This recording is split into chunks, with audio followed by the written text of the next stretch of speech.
Anchors Sarah Robbins and Anthony Mitchell. The weather team, Taylor Wells and Stephen Molitor. In sports, Eric Johnson and Ben Schill. You're watching KLTY Quality News at 9.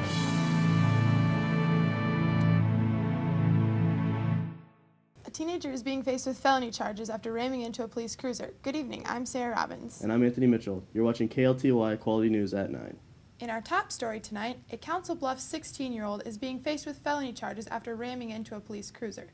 Let's go now to Kirsten Furch, who is live in Council Bluffs. Kirsten, can you describe what happened? Well, Sarah, the 16-year-old boy stole a Dodge truck. He was spotted by a relative of the truck's owner driving through Council Bluffs. He called the police and a chase began. The driver then hit a fixed object on the corner of 6th and Pearl Street. He tried continuing west on Broadway, and then he hit 2 police cars intentionally. Was anyone hurt in the chase? There were no serious injuries, but a police officer was treated for minor neck injuries. This is KLTY reporter Kirsten Furch. Thank you, Kirsten. Tune in tomorrow to KLTY News for updates on this case. Let's send it over to our Chief Meteorologist, Stephen Molitor, to find out when that bad weather is moving in. Thanks, Anthony. The flurries we're having right now should be subsiding early tomorrow morning, and it looks like we've got a great week coming up for you weather-wise, with a chance of flurries on Thursday. Now we go to our international correspondent, Jack Menner, in Zimbabwe. Thanks, Sarah. Cholera has been eliminated in the United States for over 100 years, but in Zimbabwe, an epidemic is raging. Over 12,000 cholera cases and 500 deaths have been reported since August of 2008. According to the World Health Organization, the disease is caused by the ingestion of infected food or water and is usually attributed to poor sanitary and sewage conditions. Cholera results in severe dehydration, and while the disease is curable, it can be fatal if treatment is not quickly administered.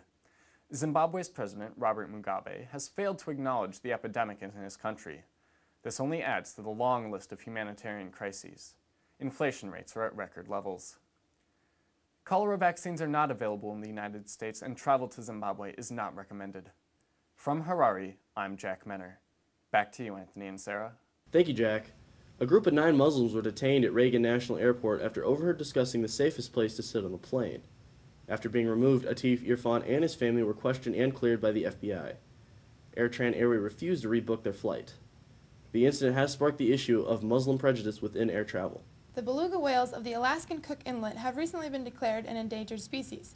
Whale population dropped from 653 to 347 between 1994 and 1998.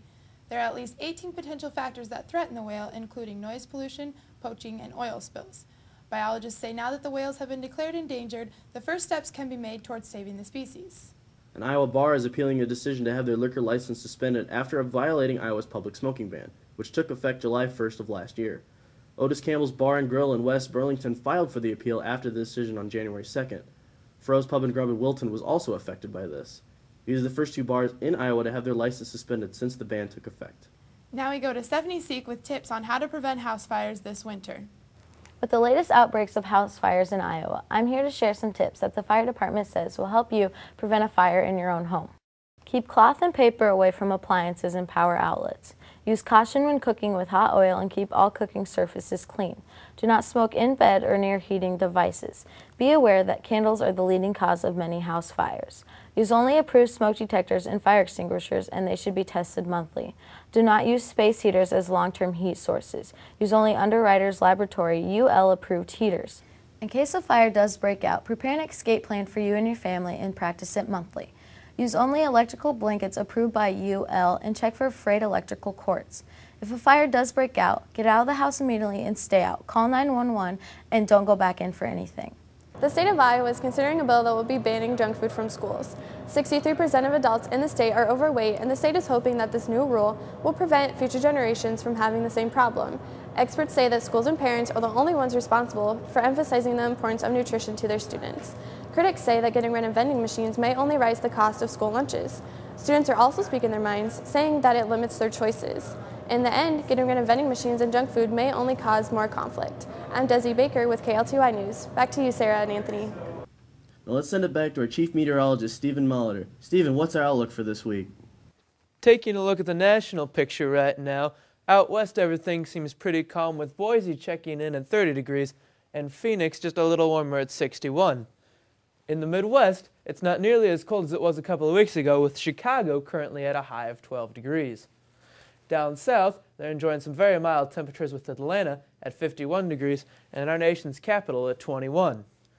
Taking a look at the current conditions, we're having some flurries right now in the metro, but they should be subsiding by early tomorrow morning. Currently, it's 10 degrees, but the wind out of the west at 5 to 10 miles an hour is making it feel a little more like 3. The dew point is currently at 6 degrees, and the barometric pressure is at 33.21 inches and falling. Now let's take a look at what Iowa and the future have in store for us weather-wise. Thank you, Stephen. Tomorrow's forecast throughout Iowa is looking a bit warmer with consecutive double-digit temperatures. The western part of the state is also looking the warmest so far, with Council Bluffs and Sioux City at 29 degrees. In the northern part of the state, it's 22 degrees in Fort Dodge, and on the eastern part of the state, Dubuque is settling at 14 degrees. Now, in the middle and southern areas of Iowa, they're settling in the lower 20s, with Des Moines and Ames at 22 degrees. Now, taking a look at this week's 5-day forecast, the next few days are looking the coolest so far, which will gradually warm up each day as the week passes. Currently, the temperature will remain at 10 degrees throughout the night, with flurries continuing into Tuesday, creating a dense, icy fog in the morning. Highs will be in the mid-teens with a breeze from the western and northwestern areas at 5 to 8 miles per hour, with decreasing clouds that will create single-digit temperatures towards the night. For the rest of the week, the weather is looking partly cloudy with highs in the mid-20s and a chance of scattered flurries on Thursday. The Oscar nominations have just been announced. We'll be back with details after this break.